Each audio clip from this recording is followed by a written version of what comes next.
En La Venganza Será Terrible por AM750. Estamos en Buenos Aires, en el Auditorio Caras y Caretas. Mañana viernes también estaremos aquí. Y el día 20, la semana que viene, el viernes, será el último programa con público presente aquí en el Caras y Caretas, también a las 8 de la noche. Muy bien. ¿De qué hablábamos hace un rato? Usted habló de ludita, del ludismo. Sí, pero usted dijo del sentido lúdico, de los ludistas. Claro, porque hoy hablaremos de los luditas en otro sentido. Ajá. Así que vamos a ubicarnos en Inglaterra a principios del siglo XIX. Estamos en pleno desarrollo de la Revolución Industrial. Algunas ciudades británicas como Manchester, Liverpool, Lancashire, Derby o York cambiaban su aspecto rápidamente. Dice la crónica que una aceleración tecnológica inaudita retorcía los paisajes. Todo giraba en torno a las fábricas. Y durante este periodo se vivió el mayor conjunto de transformaciones económicas, tecnológicas y sociales de la historia de la humanidad. Rápidamente se pasaba de una economía rural a una economía urbana, industrializada y mecanizada. El asunto es gigantesco, ¿no? La revolución industrial cambió todo para siempre. Nacieron los obreros industriales, los trenes, los motores, la producción en serie, los hacinamientos, los vapores. Bien. Pero hoy nos vamos a detener en un tema extraño, en un rincón curioso de este asunto, y que fueron los luditas.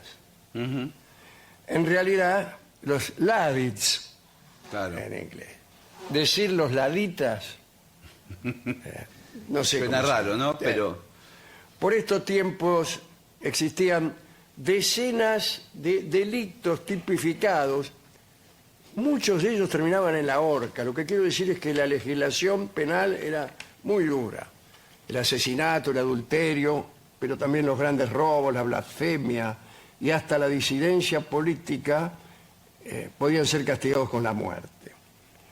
A estas leyes tan duras se las conoció como The Bloody Code, el Código Sangriento. Ahora bien, en 1812, precisamente en plena Revolución Industrial, se estableció otro delito capital. Desde ese año, maltratar a una máquina en Inglaterra te costaba la vida, te costaba.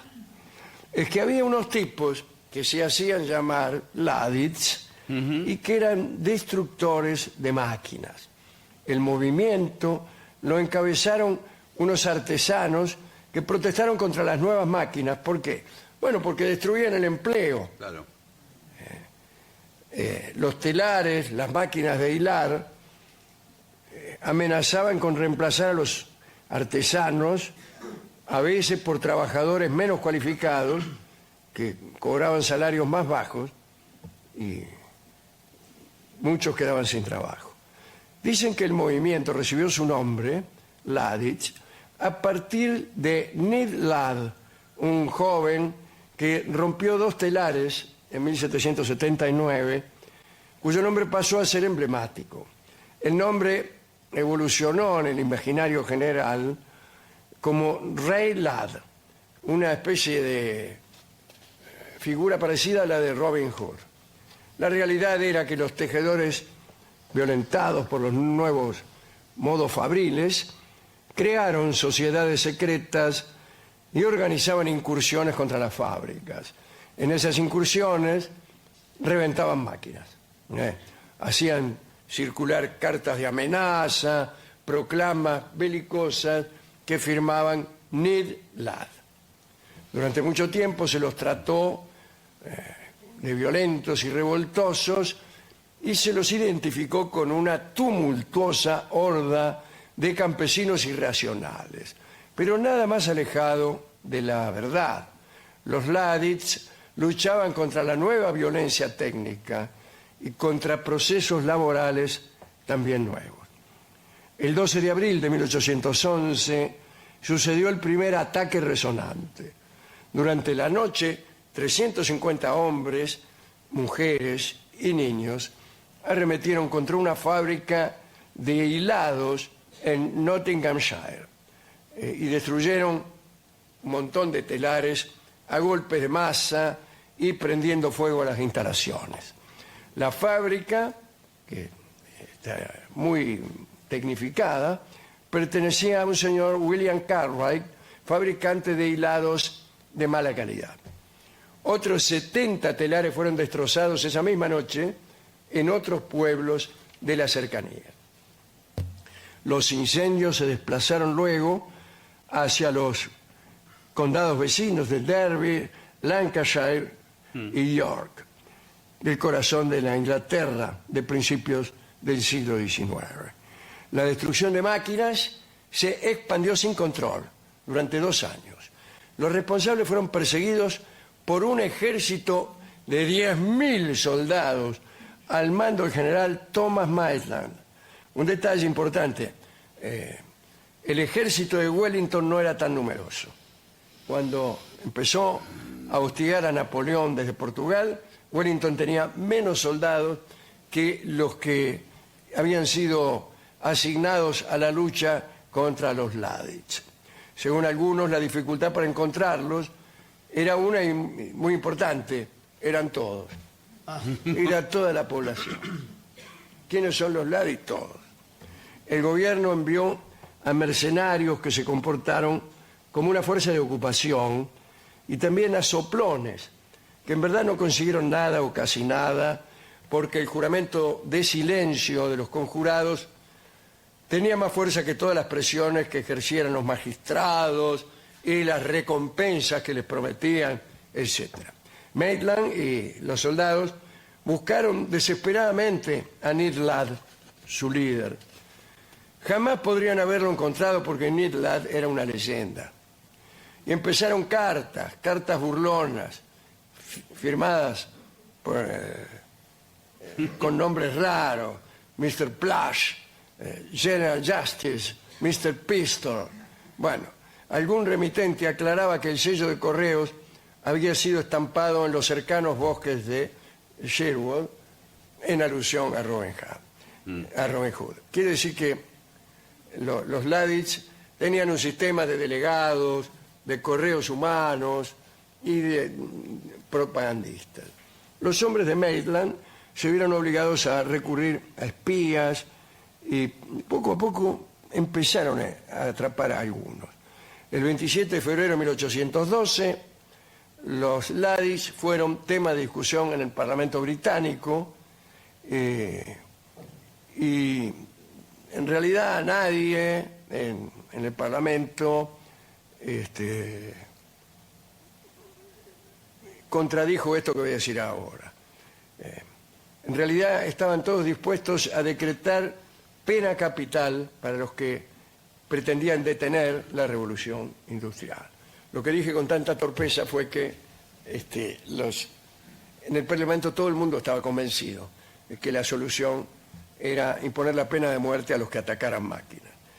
Pero aquel día entró a la sesión un poeta, por entonces entusiasmado con aquellos asuntos, era George Gordon Byron, Lord Byron, que ingresó al Parlamento por primera y última vez. Durante la sesión, presidida por el primer ministro, Perceval, se discutió la pertinencia del agregado del inciso faltante de la pena capital por romper una máquina.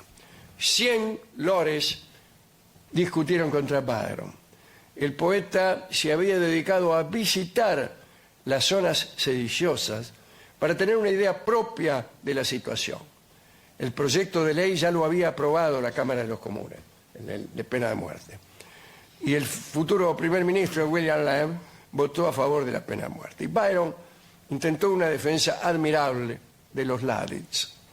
En un pasaje de su discurso, trató a los soldados como un ejército de ocupación por el rechazo que habían generado. Y luego dijo: es que no hay ya suficiente sangre en vuestro código legal, de modo que sea preciso derramar aún más para que ascienda al cielo y testifique contra ustedes.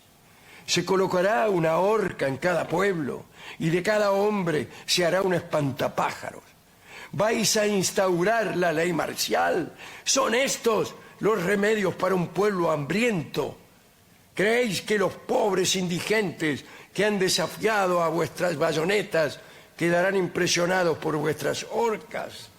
Cuando la muerte es un alivio, y el único alivio que parece que estáis dispuestos a darles, vais a matarlos para que conozcan por fin la tranquilidad. Bueno, nadie lo apoyó. Y Byron se retiró del Parlamento y no fue más.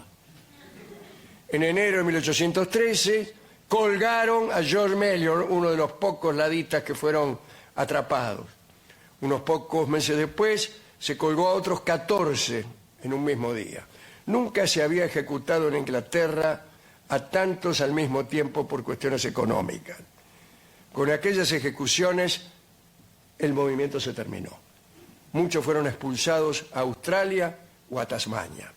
El gobierno había ofrecido recompensas suculentas a cambio de información incriminatoria, pero todos los aldeanos que se presentaron por la retribución dieron información falsa y usaron el dinero para pagar la defensa de los acusados. El general Maitland fue bien recompensado por sus servicios. Se le concedió el título nobiliario de baronet y fue nombrado gobernador de Malta y después comandante en jefe del mar Mediterráneo. Perceval, el primer ministro, fue asesinado por un loco antes de que colgaran al último Ladet. William Cartwright, el de la primera fábrica, prosperó.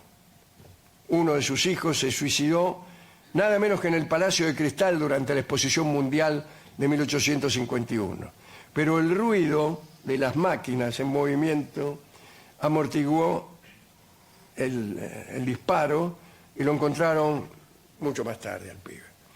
Algunos Laddis fueron vistos 20 años más tarde cuando se fundaron en Londres las primeras organizaciones de la clase obrera y ya no se llamaron Laddis, sino proletariado industrial. Pero esa es otra historia. El tema de los Laddis se suele poner sobre la mesa como ejemplo entre los historiadores para la discusión acerca de qué cosa es el progreso. El 2 de marzo de 1812, tras el voto de la ley de pena de muerte para los destructores de máquinas, Byron publicó estos versos amargos que dicen: un hombre vale menos que una máquina tejedora y la seda se vende a mejor precio que la vida. Las horcas de Sherwood mostrarán comercio y libertad prosperando. Algunas en el pueblo han encontrado ofensivo y mezquino cuando merodea la hambruna y los pordioseros se agotan, que una vida valga menos que un par de medias, que la rotura de una máquina lleve a la rotura de los huesos. No es un buen verso. No. Tiene razón, pero no es un buen verso. O debe ser la traducción. Sí, yo creo que la traducción. La traducción es un desastre, ¿no? Pero aquí termina esta historia de unos hombres que luchaban contra una época que no podía detenerse. El tema no era destruir las máquinas, era otro. Pero esa también es otra historia, ¿no? Acerca de la miseria, de los pordioseros, hay un tango que vamos a escuchar que se llama Pordiosero justamente, Ajá. que canta Gardel, que tiene una curiosidad musical, es que en la parte 1, la primera parte, que después se repite, tiene unos arpegios de una fenomenal dificultad para ser cantado. Y resulta interesante ver cómo se las compone Gardel. Qué bárbaro. Para salir adelante, ¿no? Dedicado a todos los que sufren, canta Gardel, Pordioseros.